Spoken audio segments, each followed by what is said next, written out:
Hello everyone, good morning बच्चों। आज हम स्टार्ट करने वाले हैं क्लास 12th बायोलॉजी की यूनिट इकोलॉजी। बच्चों, ये जो इकोलॉजी यूनिट है बहुत ज़्यादा इंटरेस्टिंग है, बहुत ज़्यादा समझने में आसान है। आपको इस यूनिट को बहुत अच्छे से समझना है और उसके लिए आपको क्या करना होगा, इसके कुछ सिंपल से थ्योरीज हैं उनको आपको समझना होगा और कुछ फैक्ट्स हैं और एग्जाम्पल्स हैं उनको याद करना होगा और डिफरेंट सोर्सेज से डे बाय डे ये जो टॉपिक है इसके लिए अपनी नॉलेज को इंक्रीज करना होगा, क्योंकि ये बहुत करंट और बर्निंग टॉपिक है। इन्वायरमेंट उससे रिलेटेड ये यूनिट है, तो ये हमारे लिए बहुत इंपॉर्टेंट है। तो बच्चों शुरू करते हैं आज का वीडियो। ये जो इकोलॉजी यूनिट है इसमें बहुत सारे चैप्टर्स हैं। हम शुरू करेंगे ऑर्गेनिजम्स एंड पॉपुलेशंस चैप्टर से, जिसे जीव और समष्टियां भी कहते हैं। और इस चैप्टर के अंतर्गत हम बात करेंगे जीव और उसके पर्यावरण के बारे में, प्रमुख अजैव कारक यानी एबायोटिक फैक्टर्स के बारे में, और इन एबायोटिक फैक्टर्स के प्रति रिस्पॉन्स क्या क्या होते हैं उसके बारे में, एडेप्टेशन के बारे में, पॉपुलेशन के बारे में, पॉपुलेशन ग्रोथ के बारे में, और पॉपुलेशन के डिफरेंट इंटरैक्शंस के बारे में भी हम इस चैप्टर में बात करेंगे। बच्चों, जैसा कि आप जानते हैं कि जीव, चाहे वो मैं हूं, आप हैं, कोई पक्षी है, जितने भी जीवधारी हैं वो अकेले अकेले नहीं रहते हैं। ठीक है, उनके चारों ओर अनेक प्रकार के जैविक और अजैविक घटक या कारक रहते हैं। अजैविक मतलब जिनमें जीवन नहीं होता है, जैविक मतलब सजीव। ठीक है, ये सब मिलकर उसके पर्यावरण का निर्माण करते हैं, या कह सकते हैं कि पर्यावरण के दो घटक होते हैं, अजैविक घटक और जैविक घटक। ये दोनों ही घटक जीवों के साथ क्रिया करते हैं और जीव भी इन घटकों के साथ क्रिया करते हैं, यानी ये दोनों ही एक दूसरे को प्रभावित करते हैं। तो जीवों और पर्यावरण के इन संबंधों का अध्ययन ही इकोलॉजी कहलाता है या पारिस्थितिकी कहलाता है। बच्चों, एक बहुत बड़े साइंटिस्ट और इकोलॉजिस्ट थे ओडम। ओडम के अनुसार पारिस्थितिकी जीव विज्ञान की वह शाखा है जिसके अंतर्गत प्रकृति की संरचना और कार्यों का अध्ययन किया जाता है। बच्चों, इकोलॉजी शब्द दो शब्दों से मिलकर बना है, ओइकोस और लॉगस। ओइकोस का मतलब होता है वास स्थान या घर, और लॉगस का मतलब होता है अध्ययन, यानी वास स्थान यानी घर का अध्ययन करना। जो पारिस्थितिकी है उसके कुछ स्तर होते हैं। ठीक है, तो उनको समझ लेते हैं। सबसे निचले पायदान पे होता है जीव, ऑर्गेनिज्म। उसके बाद आता है समष्टि और पॉपुलेशन, जैव समुदाय या कम्युनिटी। उसके बाद आता है बायोम और जीवोम, और फिर आता है जैवमंडल जिसे बायोस्फीयर कहते हैं। बच्चों, ये बढ़ता हुआ क्रम है, आरोही, और ये घटता हुआ क्रम, इंक्रीजिंग एंड डिक्रीजिंग ऑर्डर। चलिए इसको और अच्छे से समझते हैं कि जीव किन्हें कहते हैं। बच्चों, पर्यावरण का प्रत्येक जीवित घटक जीव या ऑर्गेनिज्म कहलाता है। Group of single species population कहलाता है। एक ही प्रजाति के समूह को पॉपुलेशन कहते हैं। जीवों तथा इसके पर्यावरण के बीच होने वाली पारस्परिक क्रियाओं का अध्ययन किया जाता है, पॉपुलेशन। ठीक है, जैसे मानव समष्टि, गाय की पॉपुलेशन, गेहूं के पौधों की पॉपुलेशन। ठीक है, अब हम बात कर लेते हैं कम्युनिटी की। कम्युनिटी होती है ग्रुप ऑफ वन और मोर स्पीसीज, एक या एक से अधिक प्रजातियों के प्राणियों एवं पौधों के समूह को जैव समुदाय या बायोटिक कम्युनिटी कहते हैं, जैसे plant community, animal community, microbial community. अब इसके बाद अगला जो स्तर है, इससे उच्च स्तर है, वो होता है बायोम। एक क्षेत्र की समान जलवायु में निवास करने वाले जैव समुदाय को बायोम कहते हैं। यानी बायोम क्या होता है? बायोम एक ऐसा क्षेत्र होता है जहां पर विशेष जलवायु पाई जाती है और इसके अंदर जो बायोटिक कम्युनिटी रहती हैं वो सब मिलके, यानी एक क्षेत्र के अंदर जब कोई विशेष प्रकार की बायोटिक कम्युनिटीज पाई जाती हैं तो उनको उस क्षेत्र को हम कहते हैं बायोम। अब अगला आता है, सबसे उच्च जो स्तर है वो है बायोस्फीयर। पृथ्वी पर फैला हुआ बड़ा सा भूखंड जहां तक पारिस्थितिक तंत्र संचालित होता है उसे बायोम या उसे बायोस्फीयर या जीवमंडल कहते हैं। तो बच्चों ये इसके चरण थे और इसमें प्रत्येक स्तर पर, प्रत्येक जो स्तर है वहां पर हम पारिस्थितिकी का अध्ययन करते हैं। किसके संदर्भ में? पर्यावरण के साथ रिलेशन के संदर्भ में। चलिए बच्चों, अब हम बात कर लेते हैं जीव और इसका पर्यावरण। जीव और इसका पर्यावरण, ऑर्गेनिज्म और इसका एनवायरनमेंट। बच्चों, जीव जीवित रहने के लिए और जनन के लिए अपने पर्यावरण के प्रति अनुकूलित हो जाते हैं। यानी किसी पर्यावरण में रह रहे हैं तो उनकी कोशिश ये होती है कि हम जहां रह रहे हैं वहां पर हम अच्छे से जीवन जिएं और साथ ही साथ जनन करके हम अपनी स्पीसीज को, अपनी जाति को आगे बढ़ाएं। बच्चों, पृथ्वी सूर्य के चारों ओर चक्कर लगाती है और साथ ही साथ अपने अक्ष के चारों ओर भी घूमती है और अक्ष में झुकी भी होती है। तो क्या होता है, इससे तापमान की तीव्रता और ऋतुओं में परिवर्तन होता है और तापमान और वर्षण मिलकर प्रमुख जीवोम या बायोम का निर्माण करते हैं। बायोम मैंने आपको बताया एक ऐसा क्षेत्र जहां पर बायोटिक कम्युनिटी रहती है और जहां की विशेष क्लाइमेटिक कंडीशंस होती हैं, जैसे कि मरुस्थल, वर्षावन, टुंड्रा आदि। इसके अलावा अलग अलग लोगों ने अलग अलग प्रकार से बायोम्स को बांटा है, जिनमें से एक को देख लीजिए, टुंड्रा एक टैगा, दूसरा biome deciduous forest, grasslands, desert, high plateaus, tropical forest और माइनर टेरेस्ट्रियल बायोम। इस तरीके से बहुत सारे बायोम्स बताए गए हैं। यहाँ पर देख लीजिए कुछ बायोम्स दिखाए गए हैं भारत के, जैसे उष्ण कटिबंधीय वर्षावन वन, पर्णपाती वन, मरुस्थल और समुद्र तट। यानी यहाँ पर विशेष प्रकार की जलवायु पाई जाएगी और इन बायोम्स के अंदर स्पेशल टाइप की, जो यहाँ के लिए अनुकूलित हो, स्पेशल टाइप की बायोटिक कम्युनिटीज यहाँ पर रहेंगी। बायोम के अंदर ही क्षेत्रीय और स्थलीय विभिन्नताओं के कारण बहुत सारे आवास यहाँ पर पाए जाते हैं। जैसे राजस्थान के झुलसते मरुस्थल, भारत की बात करें तो राजस्थान के मरुस्थल, मेघालय नॉर्थ ईस्ट चले जाएंगे तो मेघालय के वन, गहरे सागर की खाइयां और नदियों के किनारे, ध्रुवीय क्षेत्रों की भूमियां, ऊंचे पर्वत, गर्म झरने और इवन कंपोस्ट की गर्त, ठीक है, और इवन हमारी आंत भी, जहां बहुत सारे सूक्ष्म जीव पाए जाते हैं। अब यहाँ पे एक टर्म आता है हैबिटेट या आवास किसे कहते हैं? द नेचुरल होम और environment of an organism, plant और अदर ऑर्गेनिज्म। जहां पर कोई प्राकृतिक रूप से कोई जीवधारी रहता है उसे उसका आवास कहा जाता है। अब यहाँ पर एक और टर्म आता है निकेत या निष्ठ, वह स्थान जहां जीव अपने जीवी संबंधों तथा भौतिक पर्यावरण में रहता है। यह पर्यावरण उसके विशिष्ट संरचनात्मक अनुकूलनों, शरीर क्रियात्मक समायोजनों तथा विकसित व्यवहारपरक प्रतिरूपों से निर्धारित होता है। यानी निकेत क्या होता है? उसका क्रियात्मक भूमिका, फंक्शनल जो उसका रोल होता है एक परितंत्र में, उसकी जो फंक्शनल रोल होता है उसको रिप्रेजेंट करता है उसका निकेत। बच्चों, भौतिक, रासायनिक, जैविक, अजैविक घटक पूरे तरीके से किसी जीव के आवास की विशेषता को नहीं बता सकते हैं। आवास में बायोटिक घटक भी शामिल होते हैं, ठीक है।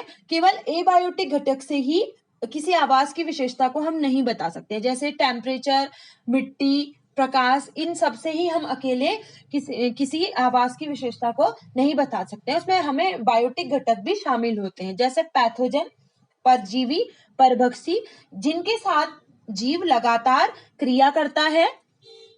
ठीक है, और इस तरीके से क्रिया करते हुए जीव बहुत लंबे समय में अपने लिए एक आवाज निर्धारित करता है, ऐसा आवाज जिसमें वो बहुत अच्छे से रह सकता है, अपनी लाइफ साइकिल को बहुत अच्छे से कंप्लीट कर सकता है। और साथ ही साथ लाइफ साइकिल कंप्लीट करने के साथ साथ इम्पोर्टेंट पॉइंट ये भी है कि उसे वहां पर जनन करके अपनी स्पीसीज को, अपनी जाति को आगे बढ़ाना भी होता है।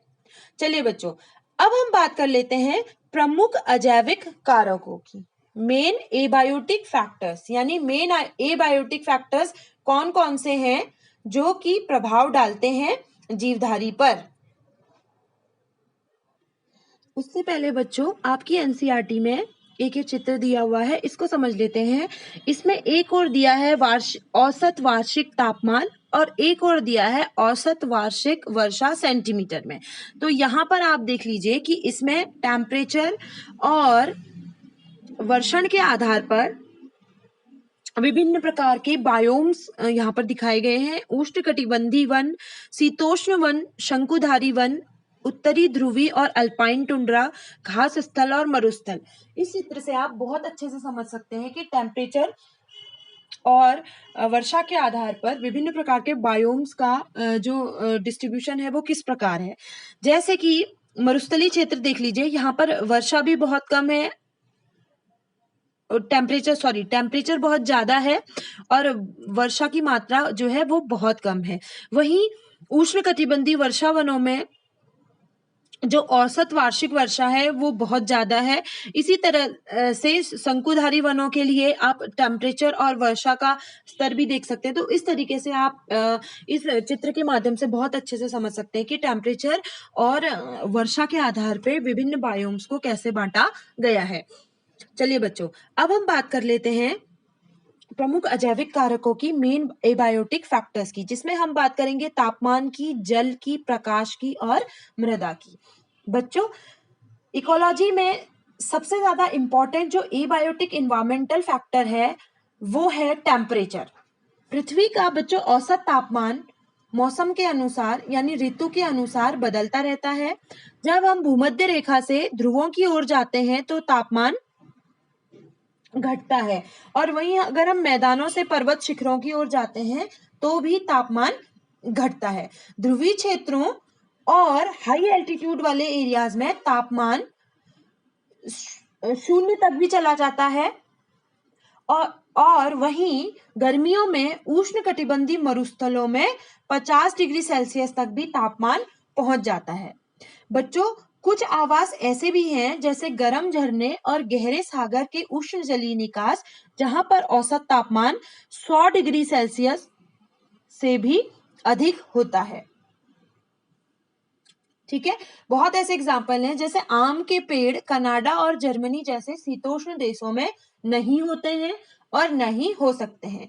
हिमचीते केरल के जंगलों में नहीं मिलते हैं, और ट्यूना मछलियां महासागर के शीतोष्ण अक्षांशों से आगे नहीं पकड़ी जाती हैं। ठीक है, यानी कि कहाँ पर कौन सा जीवधारी मिलेगा, किस क्षेत्र में कौन सा जीव मिलेगा, ये सब काफी हद तक टेम्परेचर ही यानी तापमान ही डिसाइड करता है। यानी किसी जगह पे वही जीव रहेंगे जो वहां के टेम्परेचर के अकॉर्डिंग रह सकते होंगे। सिंपल शब्दों में ये समझ लीजिए।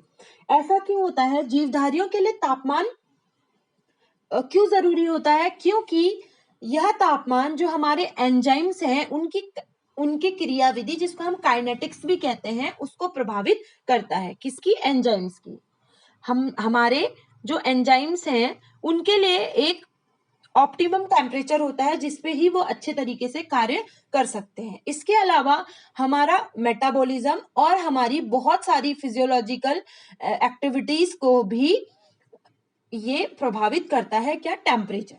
ठीक है, तो उसके आधार पर जीव दो प्रकार के होते हैं, यूरीथर्मल और स्टेनोथर्मल। ऐसे जीव जो जो अत्यधिक ताप सहन करने की क्षमता वाले होते हैं। ठीक है, यानी जो अधिक तापमान को सहन कर सकते हैं और अधिक तापमान में खूब ज्यादा फलते फूलते हैं, ऐसे जीवों को प्रथुताजापी, ठीक है, बहुत कठिन शब्द है, नॉर्मली याद कर लीजिए, यूरीथर्मल कहते हैं। ठीक है, लेकिन कुछ जीव ऐसे होते हैं जो बहुत कम ताप में रहते हैं या अधिक ताप को सहन नहीं कर सकते हैं, ऐसे जीवों को कहते हैं तनुतापी या स्टेनोथर्मल कहते हैं। विभिन्न जातियों का भौगोलिक वितरण, ठीक है, कहाँ पे कौन सा जीव रहेगा, यानी उनका जो क्षेत्र में, ग्लोब में जो वितरण है, वो उनकी ताप सहन करने की शक्ति पर निर्भर करता है।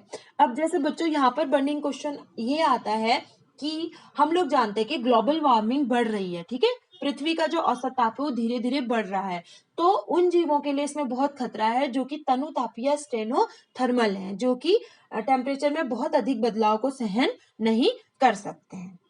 चलिए बच्चों, अब दूसरा एबायोटिक फैक्टर की बात करते हैं, जो है जल या वाटर। तापमान के बाद जीवों के जीवन को प्रभावित करने वाला दूसरा फैक्टर है जल। आप जानते हैं कि पृथ्वी पर जीवन की उत्पत्ति पानी में ही हुई थी, ठीक है, और पौधों की उत्पादकता और वितरण भी पानी पर निर्भर करता है। हमारे शरीर की बहुत सारी क्रियाओं के लिए जल बहुत जरूरी होता है। जीव द्रव्य का बहुत सारा भाग, काफी हद तक एक बड़ा भाग जल होता है, यानी कि हमारे जो कोशिकीय क्रियाएं हैं उनके लिए भी जल बहुत ज्यादा महत्वपूर्ण है। जल में रहने वाले जीवों के लिए जल का पीएच, उसमें लवणों की सांद्रता आदि फैक्टर्स बहुत ज्यादा इंपॉर्टेंट होते हैं। बच्चों, जो जल है वो बहुत ज्यादा इंपॉर्टेंट है पौधों के जीवन के लिए भी और मनुष्यों के लिए भी। पौधों के लिए क्योंकि जल की उपस्थिति में ही पौधे प्रकाश संश्लेषण की क्रिया करते हैं, और बहुत सारी ट्रांसपायरेशन है और बहुत सारी ऐसी जैविक क्रियाएं हैं पौधों और जीवों की, जो कि जल के बिना संभव नहीं है। तो इस प्रकार से जल जीवों के जीवन को बहुत अधिक प्रभावित करता है। लवणों की सांद्रता के आधार पर जो जीव हैं वो दो प्रकार के होते हैं, यूरीहेलाइन और स्टेनोहेलाइन। यूरीहेलाइन वे जीव होते हैं जो अधिक लवणता में रहते हैं, या दूसरे तरीके से कह सकते हैं कि कुछ जीव लवणता के व्यापक परास के प्रति सहनशील होते हैं, तो उनको हम कहेंगे यूरीहेलाइन। लेकिन कम लवणता में रहने वाले जीव, यानी वे जीव जो लवणता की बहुत कम परास में सीमित होते हैं, उनको हम स्टेनोहेलाइन जीव कहते हैं। बच्चों, बहुत से फ्रेश वाटर यानी अलवण जल में रहने वाले प्राणी समुद्र के पानी में, और समुद्र में रहने वाले प्राणी फ्रेश वाटर यानी अलवण जल में नहीं रह सकते हैं, क्योंकि उन्हें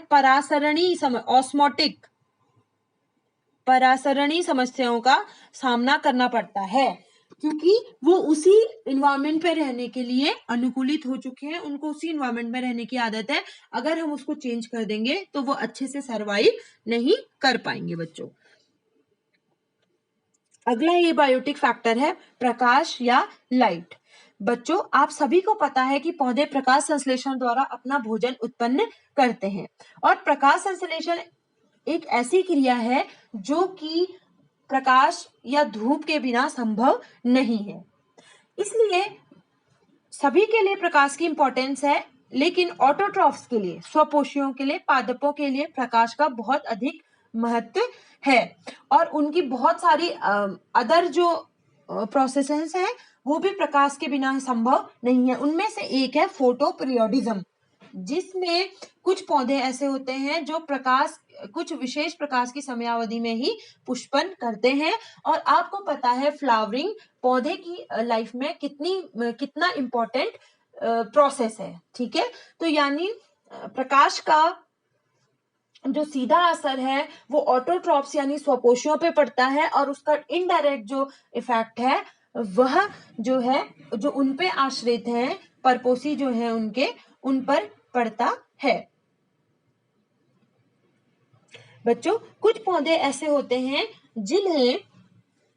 जिन्हें वृद्धि के लिए अधिक प्रकाश की आवश्यकता होती है, उन्हें फोटोफिलस पौधे कहते हैं। जबकि कुछ पौधे ऐसे होते हैं जिन्हें छाया पसंद होती है, उनको हम स्कोटोफिलस पौधे कहते हैं।